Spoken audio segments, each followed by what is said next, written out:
Selamat pagi jemaat yang dikasihi oleh Tuhan. Di pagi yang sejuk ini, saya mengajak Bapak Ibu Saudara untuk kembali berteduh, belajar firman, membacanya, dan juga menaikkan banyak pokok-pokok doa. Nah, pada pagi hari ini saya undang Bapak Ibu Saudara boleh saat teduh sejenak sebelum kita memulai ibadah pagi hari ini.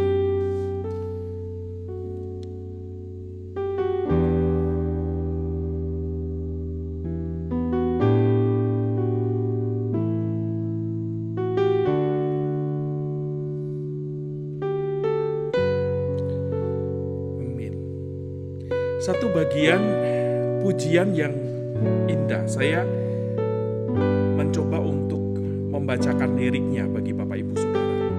Firman-Mu berkata, Kau besertaku, maka kuat roh dan jiwaku. Tangan-Mu Tuhan selalu kunantikan, di setiap langkah ku percaya. Ini lirik yang indah, yang menceritakan tentang kegunaan firman di dalam kehidupan keseharian kita. Terutama di bulan Juli ini kita belajar banyak tentang kekudusan dan pengudusan. Dan salah satunya adalah firman yang tentu saja menolong Bapak Ibu Saudara untuk terus berproses di dalam pengudusan itu. Firman itu menjadi pelita bagi langkah hidup saudara dan saya. Firman itu menguatkan, firman itu menegur, firman itu mendidik. Indah ya. Kita pujikan pujian ini.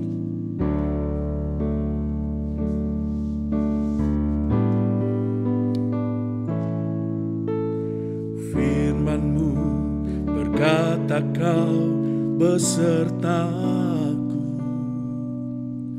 maka kuat roh dan jiwaku. Tangan-Mu Tuhan selalu ku nantikan, di setiap langkahku percaya. Dengan sayap-Mu ku kan terbang tinggi, di tengah badai hidup ku tak menyerah. Kau kekuatan dan perlindungan bagiku, pertolongan-Mu di tempat maha tinggi. Ku mengangkat tanganku, aku berserah. Kau ku nantikan, Kau yang ku sembah, Yesusku, Rajaku. Kita pujikan pujian ini sekali lagi Bapak Ibu Saudara ya. Firman-Mu berkata, Kau besertaku, maka kuat roh dan jiwaku. Tangan-Mu Tuhan selalu ku nantikan, di setiap langkahku percaya.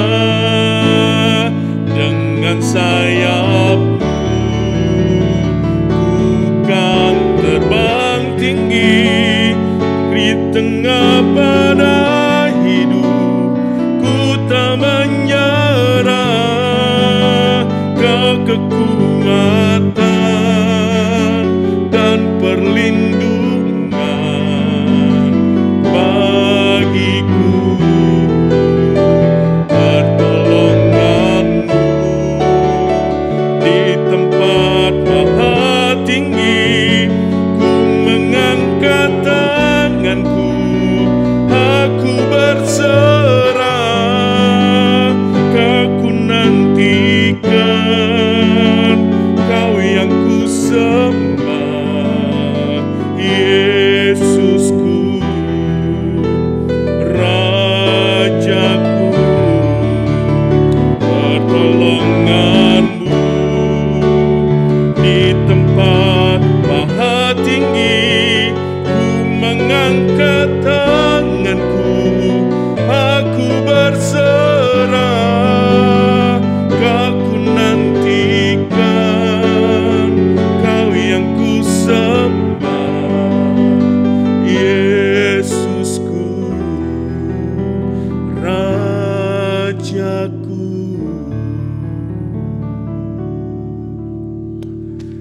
Saudara, mari kita berdoa. Kita minta Tuhan menolong dan memimpin saudara untuk saudara boleh mengerti, memahami kebenaran firman Tuhan. Mari kita berdoa. Bapa yang baik, kami betul-betul meyakini di dalam pujian tadi bahwa firman itu betul-betul menolong langkah hidup kami. Firman itu mengingatkan kami bahwa pertolongan-Mu itu senantiasa ada. Bahkan sebelum kami meminta dan kami memikirkan, Engkau sudah menyediakannya teramat murah bagi kami ya Tuhan. Di tengah-tengah situasi yang sulit ini, sementara kami melihat di sekeliling kami banyak yang tutup usaha-usaha, Tuhan kasihani kami ya Tuhan. Ini sesuatu yang berat, pencobaan yang amat berat bagi bangsa dan negara kami dan bagi diri kami ya Tuhan. Kami melihat di sepanjang perjalanan kanan kiri yang kami lewati, dengan adanya PPKM, lockdown seperti ini Tuhan, mereka juga betul-betul tidak bisa beraktivitas. Mereka harus patuh, mereka harus taat, karena ini adalah salah satu kunci untuk kami boleh dapat terhindar dari bencana pandemi COVID ini ya Tuhan. Kami menyerahkan untuk diri kami pagi ini ya Tuhan, untuk mampu masih melihat ada anugerah Tuhan yang besar, ada pimpinan Tuhan yang besar di dalam kehidupan kami. Tolong kami ya Tuhan, tolong hati kami, tilik pikiran-pikiran kami yang paling dalam sekalipun, supaya kami terus semakin dikuduskan di dalam jalan pengudusan ini ya Tuhan. Kami menyerahkan di dalam nama Tuhan Yesus kami berdoa. Amin. Nah Bapak Ibu yang dikasihi oleh Tuhan, kita di hari Minggu besok kita berbicara banyak tentang khasiat daripada firman, terutama mengaitnya dengan pengudusan dan kekudusan hidup. Nah, untuk mempersiapkan tentunya hati saudara, pikiran saudara, bahkan pemahaman-pemahaman saudara, mari saya undang untuk setiap Bapak Ibu Saudara membuka bagian firman Tuhan yang terambil dari Mazmur 19. Kita akan membaca bagian firman Tuhan mulai dari ayat yang ke-7 atau ayat yang ke-8, mungkin dari gadget atau dari Alkitab print sedikit ada perbedaan. Biasanya ada penggeseran ayat dan lain sebagainya. Tetapi itu tidak mengurangi kebenaran dari firman Tuhan. Mari membukanya Mazmur 19. Saya akan mengawalinya membaca dari mulai ayat yang ke-7 sampai dengan ayatnya yang ke-14. Ya, mari kita memperhatikan bersama. Demikianlah firman Tuhan. Taurat Tuhan itu sempurna, menyegarkan jiwa. Peraturan Tuhan itu teguh, memberikan hikmat kepada orang yang tak berpengalaman. Titah Tuhan itu tepat, menyukakan hati. Perintah Tuhan itu murni, membuat mata bercahaya. Takut akan Tuhan itu suci, tetap ada untuk selamanya. Hukum-hukum Tuhan itu benar, adil semuanya. Lebih indah daripada emas, bahkan daripada banyak emas tua. Dan lebih manis daripada madu, bahkan daripada madu tetesan dari sarang lebah. Lagi pula, hamba-Mu diperingatkan oleh semuanya itu, dan orang yang berpegang padanya mendapat upah yang besar. Siapakah yang dapat mengetahui kesesatan? Bebaskanlah aku dari apa yang tidak kusadari. Lindungilah hamba-Mu juga terhadap orang yang kurang ajar. Janganlah mereka menguasai aku, maka aku akan menjadi tak bercela dan bebas dari pelanggaran besar. Mudah-mudahan Engkau berkenan akan ucapan mulutku dan renungan hatiku ya Tuhan, gunung batuku dan penebusku. Sekian jauh pembacaan firman Tuhan. Bapak Ibu Saudara, berbahagia bagi Bapak Ibu Saudara yang membaca terus firman, yang merenungkan firman dan yang melakukan firman itu siang dan malam. Saudara, kita tahu banyak bahwa setiap orang selalu kalau dikatakan disuruh memilih barang atau makanan, kaitannya dengan kemurnian dan keaslian, saudara, itu lebih memilih dan lebih suka yang murni atau yang asli. Karena memang kualitasnya beda yang pertama.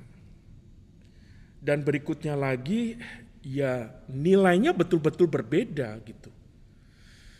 Nah saudara, kalau saudara tadi perhatikan di ayat-ayatnya, kalau di gadget saya itu ayat yang ke-10 dan kemudian ya tepatnya di ayat yang ke-10, di situ ada dua jenis benda yang disebutkan dalam kaitannya dengan kemurnian. Yang pertama disebut lebih indah daripada emas. Saudara perhatikan tuh. Jadi kalau Bapak Ibu Saudara, terutama ibu-ibu itu biasanya itu tahu banget tentang ini. Saya nggak tahu banyak Bapak yang tahu juga atau tidak gitu ya. Karena yang lebih suka sama perhiasan terutama barang dari emas biasanya tuh kaum hawa, kaum ibu-ibu. Dan biasanya dulu pada waktu saya di Jepara saya bisa tahu ini emas tua atau ini emas muda gitu saudara. Karena kayaknya hampir ya mungkin 50% dari jemaat itu punya toko emas di Jepara. Jadi saya terbiasa kunjungan di toko-toko itu, jadi terus saya tanya-tanya, melihat emas ini emas tua, ini emas muda. Dan bahkan bisa berjam-jam untuk nemeni ngobrol mereka. Saya pikir ya itu salah satu knowledge yang saya terima pada waktu saya melayani di Jepara. Tetapi saya mengesampingkan itu, saya hanya mau fokus kepada adanya emas muda dan emas tua. Kalau ibu-ibu tahu yang namanya 22 karat, itu udah masuk yang namanya emas tua gitu, katanya. Saya pikir 22 karat kenapa masuk emas tua ya? Ya, karena hampir sebagian besar atau 80% dari perhiasan-perhiasan yang terbuat dari emas. Sisanya itu campurannya. Jadi kalau 24 karat emasnya itu lembek Bapak Ibu Saudara. Jadi gampang ditekuk-tekuk, gampang patah dan lain sebagainya. Tetapi kalau kemudian dicampur dengan material yang lain, maka kemudian perhiasan itu jadi lebih kokoh, sedikit lebih kokoh.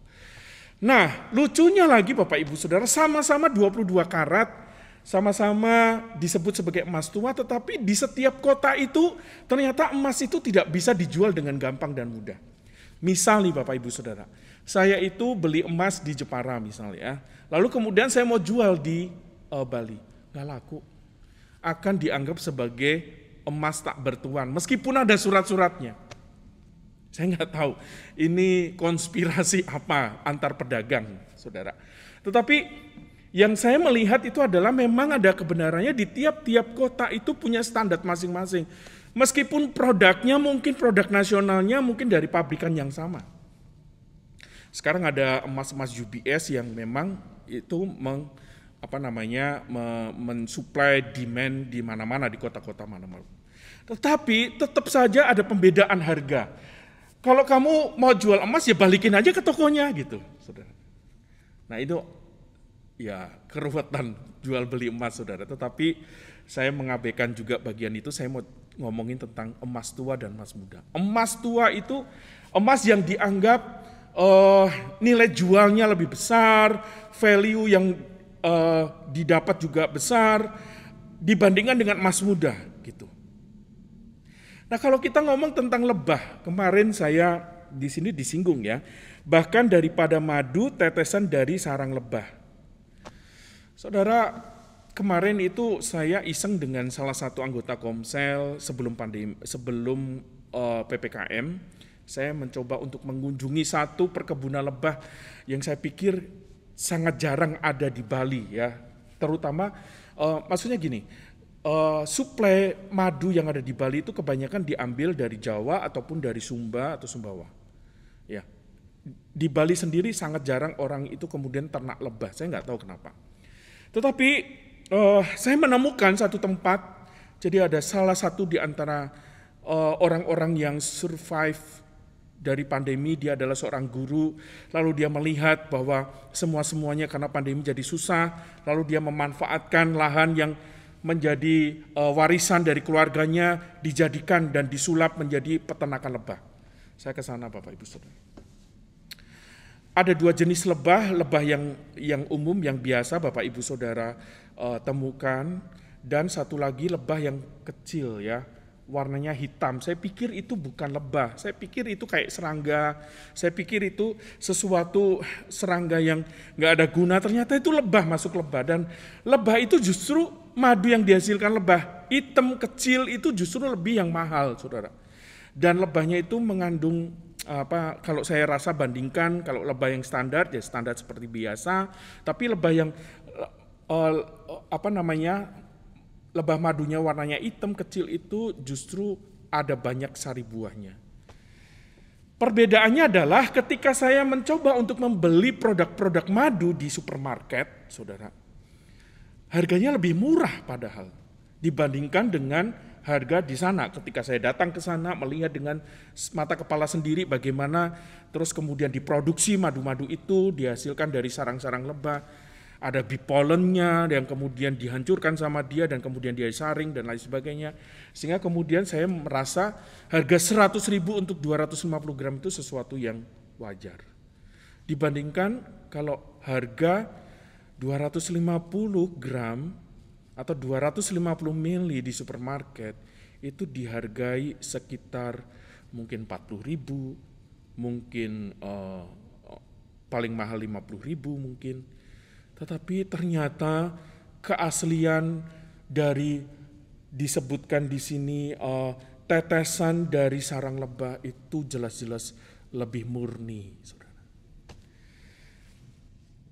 Jadi saya kembali kepada topik ini, saudara. Kalau yang murni itu disukai, saudara, oleh manusia, apalagi standarnya Tuhan, saudara, ketika melihat hidup manusia sebagai anak-anak Tuhan, Tuhan itu menginginkan anak-anaknya, yaitu saudara dan saya itu hidupnya itu betul-betul murni.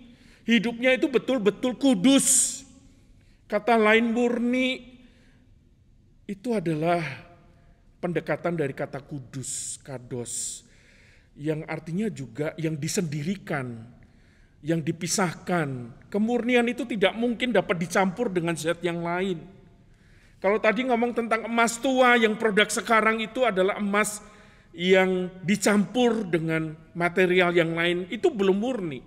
Tetapi kalau ngomongin tentang emas tua yang dimaksudkan di ayat 10 ini betul-betul 24 karat yang betul-betul emas itu lembek, saudara. Makanya perhiasan-perhiasan zaman dahulu itu bentuk-bentuknya agak kacau karena saking lembeknya emas itu. Tetapi lihat value-nya di hadapan Tuhan, kemurnian itu begitu penting.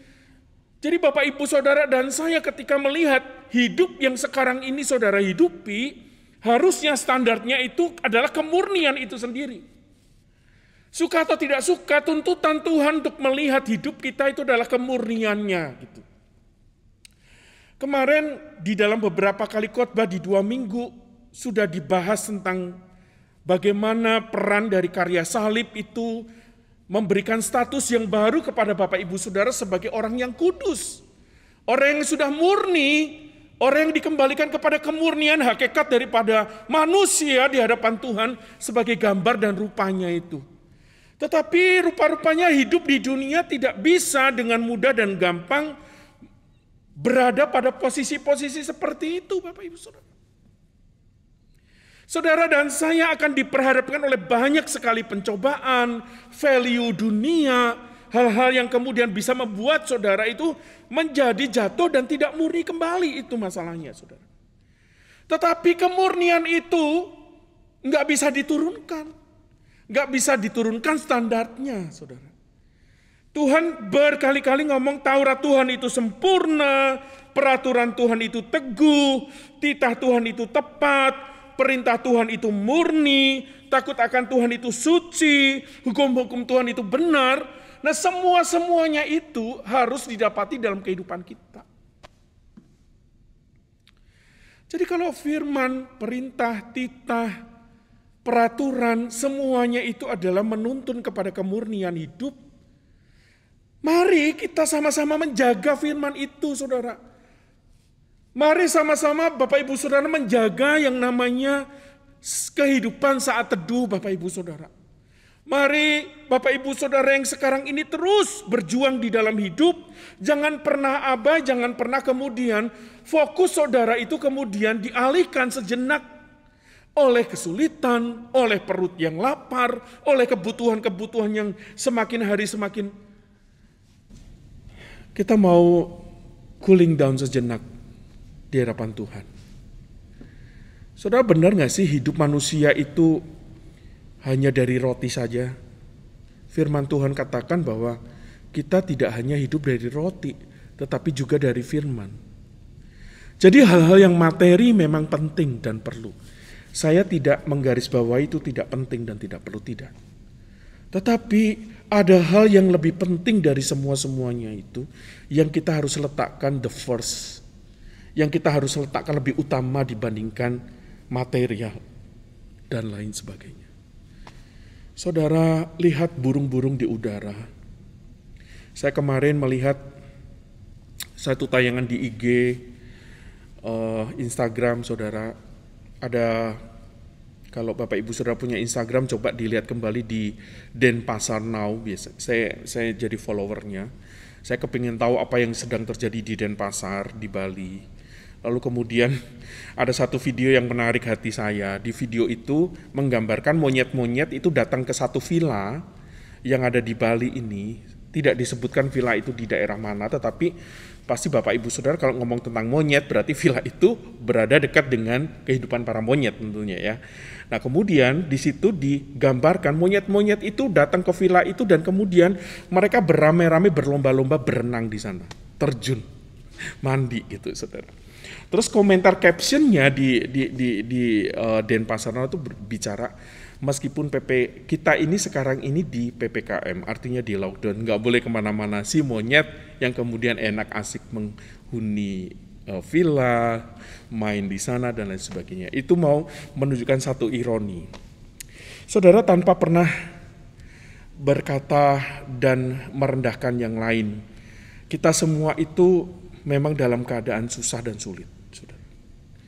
Tetapi kalau lihat tadi kehidupan monyet yang ini ada PPKM, ini ada kesulitan, tapi dia masih bisa menikmati hidupnya ketika biasanya wisatawan itu atau orang-orang tertentu yang diutus untuk memberi makan monyet-monyet itu yang membuat monyet itu bisa berada di tempatnya, tetapi kemudian karena semuanya di lockdown, semuanya tidak boleh kemana-mana, monyet itu akhirnya datang mencari sesuatu untuk membuat hidup mereka lebih panjang lagi. Saudara, artinya begini, saudara.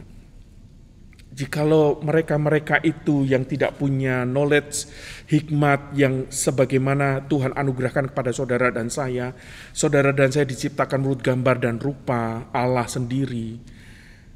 Sesungguhnya sungguh beruntung dan amat beruntung kalau mereka dipelihara. Saudara dan saya itu lebih daripada itu semua.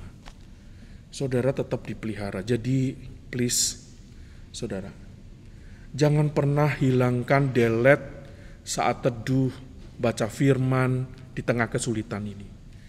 Karena melalui firman, Bapak Ibu Saudara akan terus dikuduskan, terus dimurnikan hati, pikiran Bapak Ibu Saudara. Jadi benar apa yang disampaikan oleh pemazmur. Di sini dikatakan, bebaskanlah dari apa yang tidak kusadari, karena firman itu betul-betul memberikan penerang bagi Bapak Ibu Saudara. Di situ dikatakan kalau kita itu mendapatkan hikmat daripada Tuhan, perintah Tuhan itu kita perhatikan, maka kemudian mata kita itu bercahaya di tengah kegelapan dunia ini. Saudara bisa membedakan mana yang gelap, mana yang dosa, mana yang tidak. Lalu kemudian di sini juga dikatakan, lindungilah hambamu juga terhadap orang yang kurang ajar. Dari firman ini mungkin ada banyak orang di sekeliling sana yang tidak suka dengan saudara dan saya, yang sedang mereka-rekakan banyak hal-hal yang jahat. Tetapi di sini dikatakan melalui firman, Bapak Ibu Saudara itu dilindungi dari orang-orang yang sedang berbuat jahat itu. Dan kemudian firman itu juga membuat Bapak Ibu Saudara tidak terkuasai oleh hal-hal yang jahat itu. Firman itu memberikan pembebasan dari pelanggaran besar Bapak Ibu Saudara. Mungkin kalau secara manusiawi Bapak Ibu Saudara mendengar ada orang sedang berbuat jahat, nyalahin Bapak Ibu Saudara, fitnah Bapak Ibu Saudara, omongin Bapak Ibu Saudara atau apapun sifatnya. Mungkin secara manusia Bapak Ibu Saudara akan geram. Paling tidak Bapak Ibu Saudara akan bales. Mata ganti mata, gigi ganti gigi, gitu.